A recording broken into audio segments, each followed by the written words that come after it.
আল্লাহ রাব্বুল আলামিনের কথা আল কোরআনুল কারীমের ভাষা কিন্তু খুব স্পষ্ট, কোনো বক্রতা নাই, জটিলতা নাই। আল্লাহ পাক বলছেন, ওয়ামা খলাকতুল জিন্না ওয়াল ইনসা ইল্লা লিয়াবুদুন, আমি জিন জাতি এবং মানব জাতিকে এই পৃথিবীতে শুধুমাত্র আমার ইবাদত করার জন্যই পাঠিয়েছি, ইবাদত করার জন্যই সৃষ্টি করেছি। এখান থেকে বুঝতে পারছি যে পৃথিবীতে আসার উদ্দেশ্য কি আমাদের, আল্লাহ সুবহানাহু ওয়া তাআলার ইবাদত করা। ইবাদত কি? এক বাক্যে উত্তর হচ্ছে আমাদের উম্মার জন্যে নবী মুহাম্মদ সাল্লাল্লাহু আলাইহি ওয়াসাল্লামের সুন্নাহ মাফিক জীবনযাপন করা। আল্লাহ রাব্বুল আলামিন কোরআনুল কারীমে এবং নবী সাল্লাল্লাহু আলাইহি ওয়াসাল্লাম হাদিসে যত কাজ করতে বলেছেন সবগুলো কাজ করার নাম ইবাদত। আল্লাহ রাব্বুল আলামিন কোরআনুল কারীমের মধ্যে, নবী সাল্লাল্লাহু আলাইহি ওয়াসাল্লাম হাদিসের মধ্যে যত কাজ করতে বলেছেন, উৎসাহিত করেছেন, আমাদেরকে সওয়াবের কথা বলেছেন, এই কাজগুলো করার নাম ইবাদত। ফর এক্সাম্পল সালাত, যাকাত, সওম, হজ, উমরাহ, পিতামাতার সাথে ভালো ব্যবহার করা, সত্য কথা বলা ইত্যাদি। এগুলো লিস্ট করলে আমরা হাজারটা পেতে পারি। আরেকটা বিষয় ইবাদতের অন্তর্ভুক্ত, সেটা হলো আল্লাহ রাব্বুল আলামিন কোরআনে যত কিছু নিষেধ করেছেন এবং নবী সাল্লাল্লাহু আলাইহি ওয়াসাল্লাম হাদিসে যত বিষয় নিষেধ করেছেন, এই নিষেধ থেকে দূরে থাকার নাম ইবাদত। আবার বলছি, শুধুমাত্র আদেশ মেনে চলার নাম ইবাদত নয়। আল্লাহ পাক কোরআনে এবং নবীজি হাদিসে যত বিষয় থেকে নিষেধ করেছেন, এগুলো না করার নাম ইবাদত। ফর এক্সাম্পল, সুদ খেতে আল্লাহ নিষেধ করেছেন, সুদ না খাওয়া ইবাদত। ঘুষ খেতে আল্লাহ নিষেধ করেছেন, ঘুষ না খাওয়া ইবাদত। জিনা করতে আল্লাহ নিষেধ করেছেন, ধারের কাছে যেতেও নিষেধ করেছেন, না যাওয়াটা ইবাদত। মানে যত কাজ থেকে বিরত থাকতে বলেছেন, এগুলো বিরত থাকার নামও ইবাদত। বর্তমান ওয়ার্ল্ডের প্রবলেম হচ্ছে, আমরা আল্লাহ এবং তার রাসূলের আদেশগুলো মানতে চাই, কেউ সালাত ডিনাই করে না।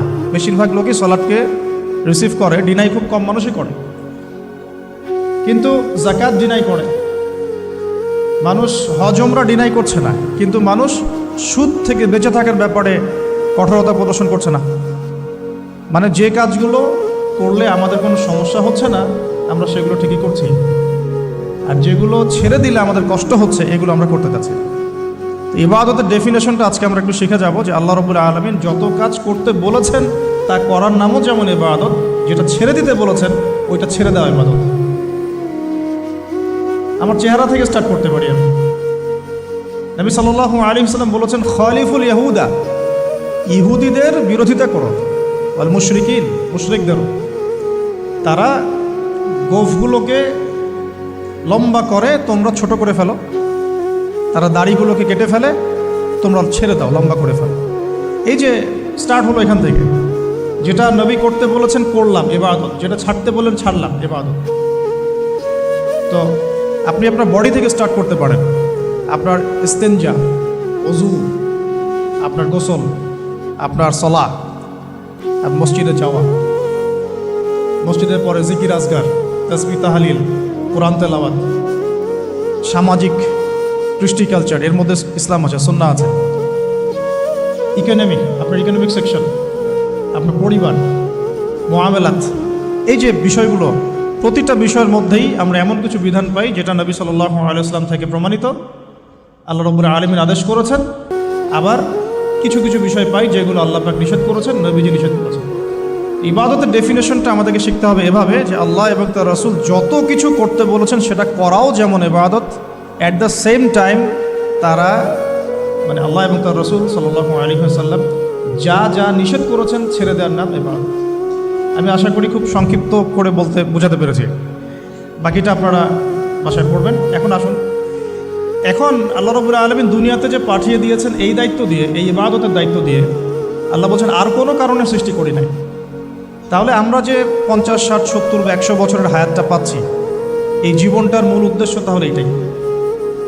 এখন এটা আল্লাহ রাব্বুল আলামিনের অনেক বড় রহমত, যে আমরা যদি নবী সাল্লাল্লাহু আলাইহি ওয়াসাল্লামের মতো আমাদের পরিবার, সমাজ, রাষ্ট্র, আমাদের অর্থনীতি এগুলোও চালাই, এগুলো ইবাদত বলে গণ্য হবে। এটা অনেক বড় রহমত। এমনকি আপনি আপনার মুসলিম ভাইয়ের সাথে হাসি মুখে কথা বললে এটা ইবাদত বলে কাউন্ট হচ্ছে। ইভেন আমরা যদি স্ত্রীদের সাথে মিলিত হই সুন্নাহ মাফিক হালাল পন্থায়, এটা ইবাদত হচ্ছে। এমনকি আপনি এই প্রবাস জীবন থেকে কষ্ট করে অর্থ উপার্জন করে দেশে পাঠাচ্ছেন, আপনার পরিবার সেটা খেয়ে পড়ে বেঁচে থাকছে, এটা অবশ্যই আপনার ইবাদত। তো এটা আল্লাহ রাব্বুল আলামিনের অনেক বড় রহমত যে আমাদের জীবনের প্রতিটা কাজকেই ইবাদত বলে গণ্য করা সম্ভব যদি কাজটা আমরা একটা সুন্নাহ মেনে চলি। সেটা হলো সেই কাজটা নবী সাল্লাল্লাহু আলাইহি ওয়াসাল্লাম কীভাবে করেছেন, এইভাবে করা। আর তার উপর একটা জিনিস আছে, সেটা হলো ইখলাস, শুধুমাত্র আল্লাহ পাকের সন্তুষ্টির জন্য করা। ইখলাস, শুধুমাত্র আল্লাহ পাকের সন্তুষ্টির জন্য আমলটা করব। ইত্তিবাউর রাসূল, রাসূল সাল্লাল্লাহু আলাইহি ওয়াসাল্লামের অনুকরণ করব। এখন এই যে 100 বছর ধরে নিচ্ছি আর কি, এভারেজ 50, 60, 100 ইয়ার্স আমাদের হায়াত। আগেকার উম্মত অনেক বেশি হায়াত পেয়েছে, কেউ 500, 1000, আরও বেশি। আমরা লিমিটেড। তো এই কারণে আল্লাহ রাব্বুল আলামিন আমাদের প্রতি আরও দয়া পরবশ হয়ে কিছু অকেশন দিয়েছেন, ইবাদতের মৌসুম দিয়েছেন। ফর এক্সাম্পল রমাদান, এই রমাদান একটা ইবাদতের মৌসুম। জুমার দিন সাপ্তাহিক ইবাদতের মৌসুম। হজ একটা ইবাদতের মৌসুম। ঈদ উল ফিতর, লাইলাতুল কদর, তারপরে আমরা যে শবে বরাত, ওই যে 15ই শাবান ইত্যাদি, আল্লাহ রাব্বুল আলামিন অনেক অকেশন দিয়েছেন ইবাদতের আমাদের জন্য।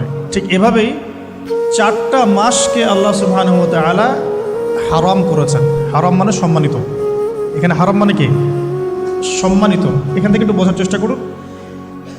আল্লাহ রাব্বুল আলামিন বলছেন সূরা তাওবার মধ্যে যে আল্লাহ পাক যেদিন থেকে আসমান জমিন সৃষ্টি করেছেন ওই সময় থেকেই এই 4টা মাস সম্মানিত।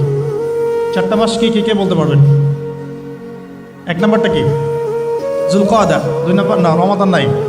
যুলকাদা 2 নম্বর, যুলহিজ্জা 3 নম্বর, বলেন মুহাররম। মুহাররম 4 নম্বর, রজব।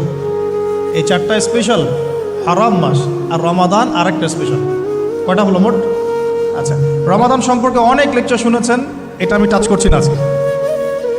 এখন রমাদান বাদ দিয়ে আরও 4টা মাস আল্লাহ সুবহানাহু ওয়া তাআলা আমাদের জন্য সম্মানিত করেছেন, ইবাদতের মৌসুম হিসেবে দিয়েছেন। এখন আমরা পশ্চিমাদের সাংস্কৃতিক আগ্রাসন বলেন আর সারা ওয়ার্ল্ডের ডমিনেশন বলেন, এমনভাবে আমরা ফিতনায় জর্জরিত হয়েছি যে এখন যে মুহররম মাস চলছে বা স্টার্ট হয়েছে, এই চেতনাটাও কিন্তু আমাদের মধ্যে অনেকের মধ্যে নাই। আমাদের মধ্যে অনেকে জানেও না যে আজকে মুহররম মাসের কয় তারিখ। যখন আমরা সাংস্কৃতিকভাবে পরাজিত হয়ে যাচ্ছি, শিক্ষার ক্ষেত্রে পরাজিত হচ্ছি, তখন অবভিয়াসলি আমরা ইকোনমি, পলিটিক্স সব জায়গায় পরাজিত হবই। তো সারা ওয়ার্ল্ডে আমরা কিন্তু এই জায়গায় চলে আসছি। আজকে সাংস্কৃতিক বিজয় নাই আমাদের।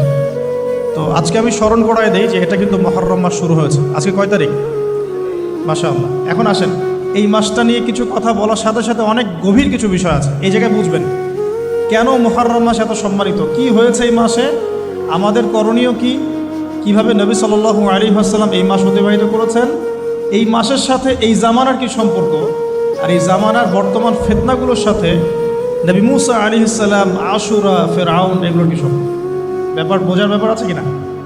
আচ্ছা, একটু বোঝার চেষ্টা করুন আল্লাহর ওয়াস্তে, একটু মনোযোগ দিন। দেখুন, প্রথমে বলে নেই যে এই মাসে নবী সাল্লাল্লাহু আলাইহি ওয়াসাল্লাম কি করতে বলেছেন আমাদেরকে। আমরা এই মাসে অনেক কিছু করি, কেউ বুঝে করি, না বুঝে করি। বুক পিট চাপড়াবে কিছু মানুষ, মাতম করবে, অনেক কিছুই করবে এই মাসে, এই কয়দিন পরে। নবী সাল্লাল্লাহু আলাইহি ওয়াসাল্লাম কি করেছেন? নবী করিম সাল্লাল্লাহু আলাইহি ওয়াসাল্লামকে একজন সাহাবী এসে জিজ্ঞাসা করছেন যে আইয়ু শাহরিন আফদালু ইনদাল্লাহ, ইয়া রাসূলুল্লাহ সাল্লাল্লাহু আলাইহি ওয়াসাল্লাম, রমাদান মাসের পরে কোন মাসটা আল্লাহ পাকের কাছে সবচেয়ে বেশি উত্তম? আমি সওম রাখবো, রোজা রাখবো। নবী করিম সাল্লাল্লাহু আলাইহি ওয়াসাল্লাম বলছেন যে তুমি যদি রমাদান মাসের পরে অন্য কোনো মাসে সওম রাখতে চাও, ফাসুমু শাহরা মুহররম, তোমরা মুহররম মাসে সওম রাখো। কারণ এটা হচ্ছে শাহরুল্লাহ, এটা আল্লাহ পাকের মাস। এটা কার মাস? এমনিতে তো সব প্রতিটা দিনই আল্লাহর, প্রতিটা রাতই আল্লাহর। তারপরে আলাদা করে স্পেসিফিকলি বলা হচ্ছে মুহররম হচ্ছে আল্লাহর মাস, মুহররম হচ্ছে আল্লাহর মাস। অতএব রমাদান মাসের পরে তোমরা যে মাসে বেশি বেশি রোজা রাখতে চাও সেটা হলো মুহররম মাস। আমরা কি আমাদের আমল পেলাম? তাহলে মুহররম মাসে আমরা কি করব ইনশাআল্লাহ? এটা জরুরি নয় যে শুধুমাত্র একদিন, 2 দিন, 3 দিনে রাখতে হবে। আপনি চাইলে এই মাসে বেশি থেকে বেশি শ্রম রাখতে পারেন। আল্লাহ পাক আমাকে আপনাদের সবাইকে তৌফিক দান করুন। স্পেশালি নবী সাল্লাল্লাহু আলাইহি ওয়াসাল্লাম মদিনায় যখন হিজরত করলেন, তখন দেখলেন যে সেখানকার ইহুদিরা রোজা রাখছে। সেখানকার ইহুদিরা রোজা রাখছে। আচ্ছা, ইহুদিদের কয়টা গোত্র ছিল মদিনায়? কে বলতে পারবেন? 3টা। কয়টা বলেন? একটা বনু কোরাইজা, বনু কাইনুকা, বনু নাজির। ইহুদিরা মদিনায় কি করছিল? ইহুদিরা মদিনা অপেক্ষায় বসেছিল শেষ নবীর আগমনের জন্য। সারা দুনিয়া বাদ দিয়ে তারা মদিনায় কি করছে?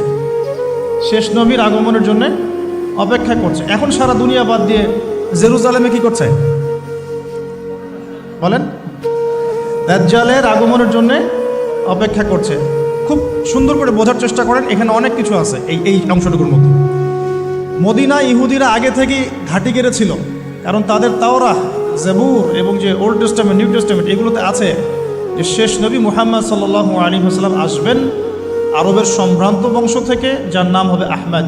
কি নাম হবে? নবী করিম সাল্লাল্লাহু আলাইহি ওয়াসাল্লাম হিজরত করে তাদের দরজা পর্যন্ত গেলেন, আল্লাহ পাক নিয়ে গেলেন। এমনকি নবী সাল্লাল্লাহু আলাইহি ওয়াসাল্লাম বেশ কয়েক মাস তাদের কিবলা অনুসরণ করে নামাজও পড়লেন, তাদের সাথে মদিনা সনদ করলেন, মনে আছে? কিন্তু তারপরেও কেন তারা নবী সাল্লাল্লাহু আলাইহি ওয়াসাল্লামকে স্বীকার করলো না? কারণ নবী সাল্লাল্লাহু আলাইহি ওয়াসাল্লাম বনু ইসরাঈল থেকে আসেন নাই, বনু ইসমাঈল থেকে এসেছেন। কথা বুঝতে পারছেন? বনু ইসমাঈল মানে ইব্রাহিম আলাইহিস সালামের 2 ছেলে, ইসমাঈল, ইসহাক। ইসহাক আলাইহিস সালামের ছেলের নাম ইয়াকুব। ইয়াকুব আলাইহিস সালামের ছেলে আরেক নাম হচ্ছে, ইয়াকুব আলাইহিস সালামের আরেক নাম হচ্ছে ইসরাঈল। কি নাম? তার সন্তানদের বংশের নাম হচ্ছে বনু ইসরাঈল। 1,24,000 নবী রসুলের মধ্যে বেশিরভাগ নবী রসুল বনু ইসরাঈল থেকে এসেছে। বেশিরভাগ, ম্যাক্সিমাম, ইনক্লুডিং দাউদ আলাইহিস সালাম, সুলাইমান আলাইহিস সালাম, ইউসুফ আলাইহিস সালাম, ইউনুস আলাইহিস সালাম, হ্যাঁ, নবী মুসা আলাইহিস সালাম ইত্যাদি। আর বনু ইসমাঈল থেকে এই যে শেষ নবী মুহাম্মদ রাসূলুল্লাহ সাল্লাল্লাহু আলাইহি ওয়াসাল্লাম। এটা ছিল একটা ঈর্ষা, সত্য গ্রহণ না করা। আল্লাহ রাব্বুল আলামিন এর ফলশ্রুতিতে তাদের সাথে আমাদের বিচ্ছেদ ঘোষণা করলেন, কেবলা পরিবর্তন করে দিলেন। তোমাদেরকে ওদের কেবলা অনুসরণ করতে হবে না, তোমরা নতুন কেবলা অনুসরণ করো। আর এখন সারা মুসলিম বিশ্বের মুসলমান ওদের কেবলা অনুসরণ করছে। কোন কেবলা? আদর্শিক কেবলা। আপনি নামাজ তো পড়ছেন ঠিকই কাবা ঘরের দিকে তাকিয়ে, কিন্তু আমাদের বাথরুম থেকে শুরু করে পলিটিক্স পর্যন্ত এভরিথিং ওদের অনুসরণে, প্রতিটা বিষয় ওদের অনুসরণ অনুকরণে। তাহলে আমরা কাদের কেবলা অনুসরণ করছি? অথচ নবী সাল্লাল্লাহু আলাইহি ওয়াসাল্লামকে মুখ ফিরাতে বললেন আল্লাহ পাক, মুখ ফিরিয়ে নাও তুমি এখান থেকে। মুখ ফিরানোর মানে হচ্ছে নতুন একটা ন্যাশনের উত্থান। এরপর থেকে মুসলিম জাতি বিজয়ী হয়েছে পুরো জাজিরাতুল আরবের মধ্যে। কথা কি ধরতে পারছেন? এবার সামনে আসেন। তো ইহুদিরা যে অপেক্ষা সেখানে করছিল, সেই একই অপেক্ষা কিন্তু তারা এখন এখানেও করছে। তারা মনে করে যে তাদের একজন মাসিহ আসবে, যে মাসিহকে তারা মনে করে সত্য মাসিহ, বাট সে সত্য মাসিহ নয়।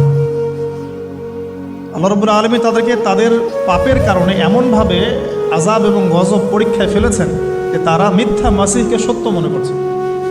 অথচ সত্য মাসিহ কে ছিলেন? নবী ঈসা আলাইহিস সালাম। নবী ঈসা আলাইহিস সালামকে কারা হত্যা করার চেষ্টা করেছিল? এরাই। মনে আছে? ওয়ামা কাতালুহু ওয়ামা সালাবুহু বাল রাফাআহু আল্লাহু ইলাইহি। তারা তাকে হত্যাও করতে পারে নাই, ক্রুশবিদ্ধ করতে পারে নাই, বরং আল্লাহ রাব্বুল আলামিন তাকে উঠিয়ে নিয়েছেন। এবং আল্লাহ পাক তাকে কেন পাঠাবেন শেষ জামানায়? বিকজ দুটো দায়িত্ব। এক, তার হাতে আল্লাহ রাব্বুল আলামিন মিথ্যা মসিহের হত্যা লিখে রেখেছেন, আলহামদুলিল্লাহ।